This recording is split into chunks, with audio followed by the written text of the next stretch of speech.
ओम शांति। बाप दादा बोले, मीठे बच्चे, ज्ञान मार्ग में तुम्हारी ख्यालात बहुत शुद्ध होनी चाहिए। सच्ची कमाई में झूठ बोला, कुछ उल्टा किया तो बहुत घाटा पड़ जाएगा। प्रश्न है, जो तकदीरवान बच्चे ऊंच पद पाने वाले हैं, उनकी निशानी क्या होगी? उत्तर, उनसे कोई भी खराब काम नहीं होगा। यज्ञ के सेवा में हड्डी हड्डी लगाएंगे। उनमें कोई भी लोभ आद नहीं होगा। बहुत वह सुखदायी होंगे। मुख से सदैव ज्ञान रतन निकालेंगे। बहुत मीठे होंगे।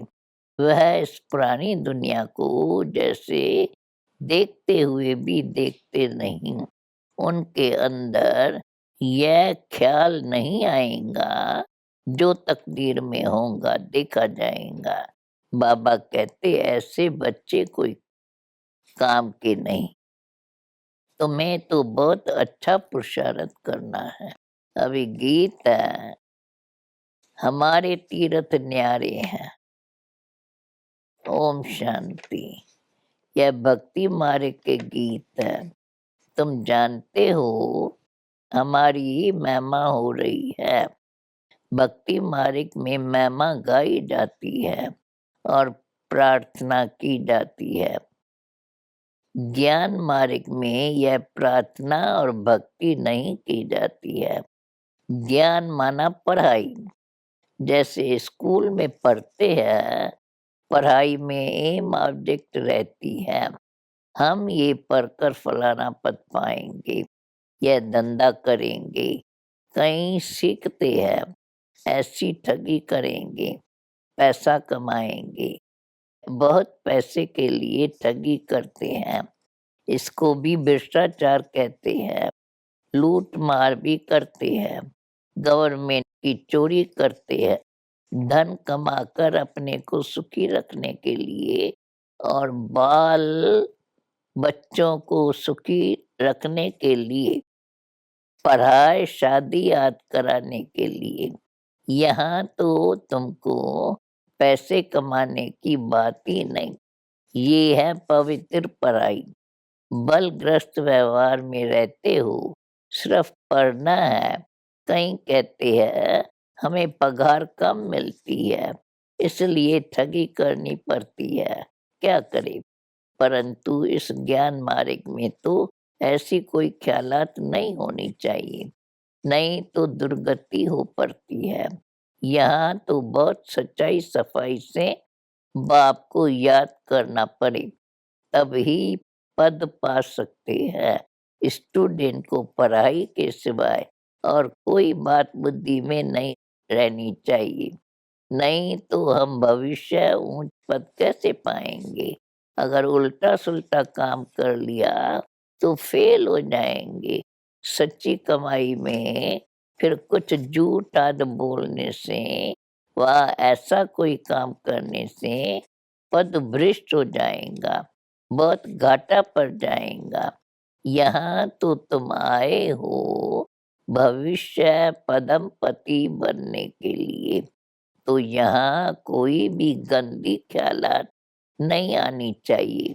कोई चोरी याद करते हैं तो केस चलता है, उसमें कोई छूट भी जाए, परंतु यहाँ तो धर्मराज से कोई छूट न सके।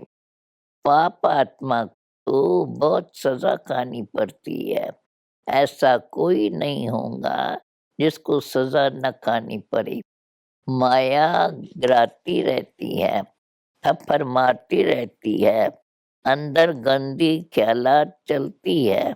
यहाँ से कुछ पैसा उठा में पता नहीं ठहर सके या नहीं, कुछ इकट्ठा करके रखे हैं। अब ये है ईश्वरी दरबार, राइट हैंड। फिर धर्मराज भी है, उनकी सजाएं तो 100 गुना ज्यादा है। नए नए बच्चों को शायद मालूम न भी हो, इसलिए बाबा सावधान करते हैं। तुम बच्चों की ख्यालात बड़ी शुद्ध होनी चाहिए। बहुत बच्चे लिखते हैं, बाबा आपका फरमान है, ग्रस्त व्यवहार में रहते सिर्फ मुझे याद करो, श्रीमत बिगड़ कोई भी काम नहीं करो। परंतु हमको तो व्यवहार में बहुत कुछ करना पड़ता है, नहीं तो हम गुजारा कैसा करें? इतने थोड़े रुपयों से इतने भांति कैसे चल सकेंगे? भूखा रहना पड़े, इसलिए व्यापारी लोग धर्माऊ भी कुछ निकालते रहते हैं। समझते हैं जो कुछ हमारे से पाप है वो मिट जाए, वह धर्मात्मा बन जाए। धर्मात्मा पुरुष से बहुत पाप नहीं होता है, क्योंकि धर्मात्मा पाप से डरते नहीं है। ऐसे भी बहुत होते हैं जो कभी धंधे में झूठ नहीं बोलते, एकदम दाम फिक्स रखते हैं। कलकत्ते में एक बर्तन बेचने वाला था, सबके दाम बोर्ड पर लिख दिया था, पर कुछ भी कम नहीं करना। फिर कोई तो बहुत झूठ बोलते हैं, ये तो ज्ञान की पढ़ाई है, तुम पढ़ते हो भविष्य 21 जन्मों के लिए, तो बाबा को हर बात में सच बताना है। ऐसे नहीं, परमात्मा सब कुछ जानते हैं। बाप कहते हैं पढ़ेंगे तो ऊंच पद पाएंगे, नहीं तो नरक में चले जाएंगे। हम थोड़े ही बैठ देखेंगे कि तुम क्या क्या पाठ करते हो। जो कुछ करते हो अपने लिए, अपना ही पद भ्रष्ट करते हो। नाम तो है पापात्मा, पुण्यात्मा, बाप आकर पुण्यात्मा बनाते हैं, तो कोई पाप नहीं होना चाहिए। बच्चों के लिए तो पाप का 100 गुना दंड हो जाएगा, बड़ा घाटा होता है। ऐसे ख्याल नहीं रखने चाहिए, जो होगा सो देखा जाएगा, अब तो कर ले। वह बच्चे कोई काम के नहीं, इस पुरानी दुनिया को तो बिल्कुल ही भूल जाना चाहिए, देखते हुए जैसे देखते नहीं। हम एक्टर है, अब नाटक पूरा होता है, 84 जन्म पूरे किए, अब वापस जाना है। जितनी सर्विस करेंगे उतने ऊंच पद पाएंगे। अभी प्रदर्शनी मेले की सर्विस निकली है, जो ऊंच पद पाने के पुरुषार्थी होंगे, उन्हों का ख्याल चलता रहेगा कि जाकर सुने, सीखे, कैसे बिना बिना रीत से समझाते हैं। वो चक्कर लगाते रहेंगे, सुनते रहेंगे, फलाना कैसे समझाते हैं। ऐसे सुनते सुनते बुद्धि का ताला खुल जाएगा। बहुत लिखते हैं, प्रदर्शनी से हमारी बुद्धि का ताला खुल गया है, बाबा ने बहुत मदद दी है। ऐसे बहुत बाबा मदद देते हैं, परंतु किनको पता नहीं पड़ता है, समझते हैं हमने बहुत अच्छा समझाया। कोई सच्चे बच्चे समझते हैं कि यह सारी मदद बाबा की है, प्रदर्शनी की सर्विस से बहुत उन्नति हो सकती है। तुम ज्ञान सागर के बच्चे हो, बाबा की याद में रहते ही बड़ा बल मिलता है। योग बल से ही तुम विश्व की बादशाही लेते हो। बस सिर्फ यही याद रहे, तो हमको बाबा से वर्षा लेना है और श्रीमत पर चलना है। बस श्रीमत पर चलने में ही कमाई है। बाकी इस दुनिया में तो कोई काम की चीज नहीं है, सब खत्म होना है। तुम ज्ञान सितारे हो, इस भारत को स्वर्ग बना रहे हो, और स्वर्गवासी बनने के लिए तो तुमको यहीं बनना है। यज्ञ के पिछाड़ी तो हड्डी हड्डी चूर कर देनी है, उनको फिर और कोई लोभ नहीं रहेगा। जिनके तकदीर में नहीं है, उनसे फिर खराब काम होते रहेंगे। यहाँ तो तुमको सुखदाई बनना है। बाप कहते हैं मैं सुखदाई बनाने आया हूँ, तुम भी सुखदाई बनो। मुख से सदैव ज्ञान रतन निकलेंगे। शैतानी की कोई बात नहीं। झूठ बोलने से तो कुछ न बोलना अच्छा है, बहुत मीठा बनना है, माँ बाप का शोक करना है। बाबा के लिए ही लिखा है, सतगुरु का निंदक ठोर न पाए। जरा भी करवापन अवगुण आदि नहीं होना चाहिए। बहुत है जिनको थोड़ी चीज नहीं मिलती तो एकदम बिगड़ पड़ते हैं, परंतु बच्चों को परीक्षा समझ शांत में रहना चाहिए। आगे बड़ी बड़ी ऋषि मुनि कहते थे हम ईश्वर को नहीं जानते। अब अगर यह लोग माना सन्यासी आदि ऐसे ही कहे तो कोई इनको माने ही नहीं। समझेंगे जो खुद ईश्वर को नहीं जानते वो हमको रास्ता क्या बताएंगे। आजकल एक दो के गुरु बहुत बन गए हैं। हिंदू नारी का पति भी गुरु है, ईश्वर है। तो सदगति देंगे या पतित बनाएंगे। अब तुम जानते हो जो भी सब सौजन्य है उनका गुरु अथवा साजन एक है। माता पिता बाप दादा सब कुछ वही है। यह लोग फिर पति के लिए यह अक्षर कह देते हैं। अब यहाँ तो वह बात नहीं है। यहाँ तो तुम आत्माओं को परमपिता परमात्मा पढ़ाते हैं। आत्मा इतनी छोटी है जिसमें 84 जन्मों का पाठ नोंदा हुआ है। परमात्मा भी छोटा स्टार है, उनमें भी सारा पाठ नोंदा हुआ है। मनुष्य समझते हैं परमात्मा सर्वशक्तिवान है, सब कुछ कर सकता है। परमपिता परमात्मा कहते हैं ऐसी कोई बात नहीं है। ड्रामा अनुसार मेरा भी पार्ट है। बाबा समझाते हैं तुम सब आत्माएं आपस में भाई भाई हो। आत्मा अपने भाई के शरीर का खून कैसे करेगी। हम सब आत्माओं को बाप से वर्षा लेना है, मेल हो चाहे फीमेल। यह भी देह अभिमान छोड़ना है। शिव बाबा कितना मीठा है, तो हम भी शिव बाबा के बच्चे हैं, भाई भाई है। तो हमको कभी भी आपस में लड़ना झगड़ना नहीं चाहिए। देही अभिमानी रहे तो कभी भी लड़े नहीं। बाबा क्या कहेंगे, बाप इतना मीठा और बच्चे लड़ते रहते हैं। इस समय मनुष्यों में आत्मा का ज्ञान भी नहीं है।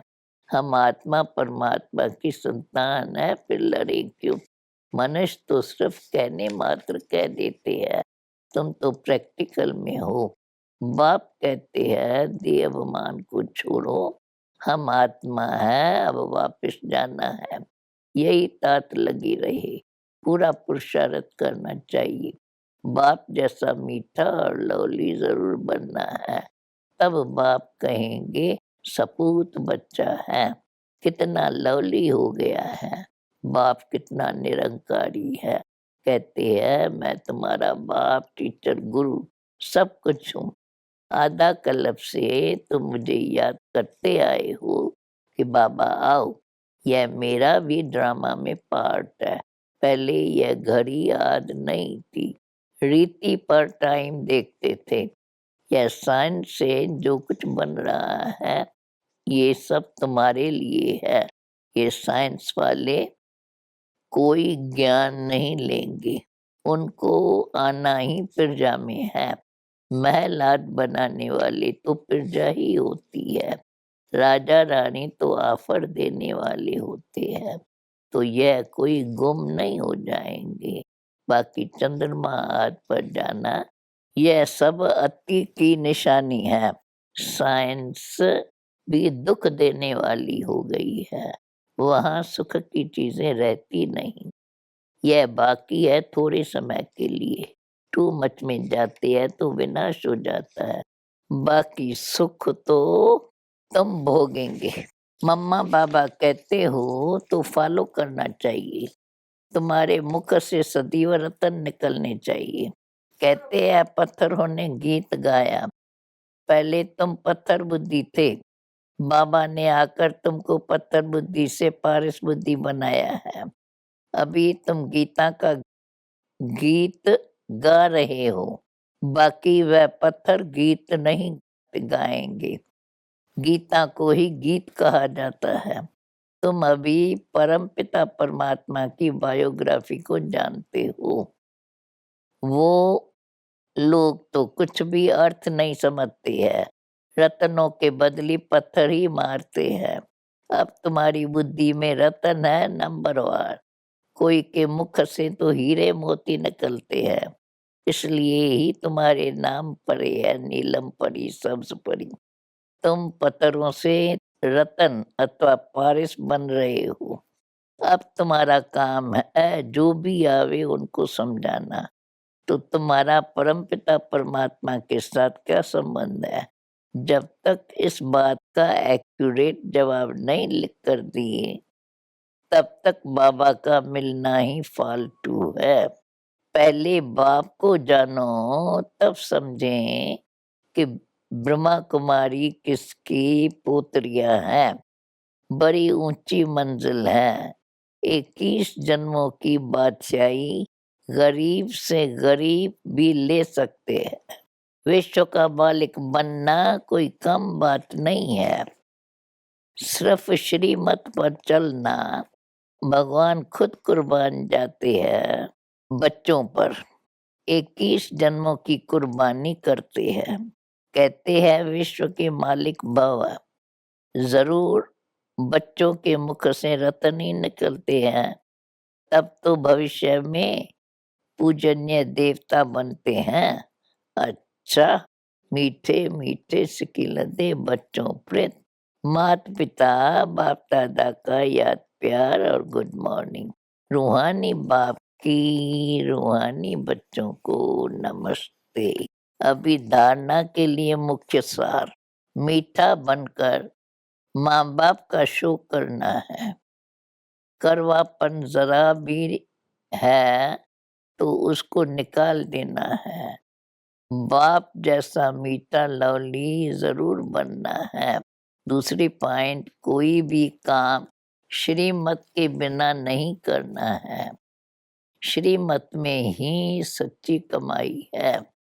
वरदान, नॉलेजफुल बन हर कर्म की परिणाम को जानकर कर्म करने वाले मास्टर त्रिकालदर्शी भव।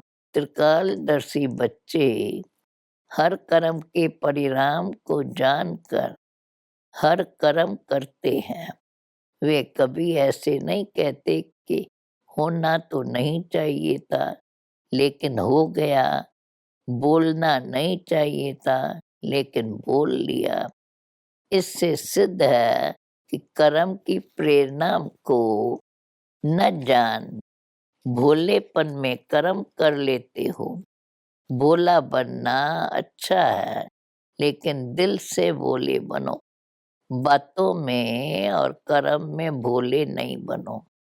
उसमें त्रिकालदर्शी बन कर हर बात सुनो और बोलो, तब कहेंगे सेंट अर्थात महान आत्मा। अब स्लोगन है, एक दो को कॉपी करने के बजाय बाप को कॉपी करो तो श्रेष्ठ आत्मा बन जाएंगे। ओम शांति।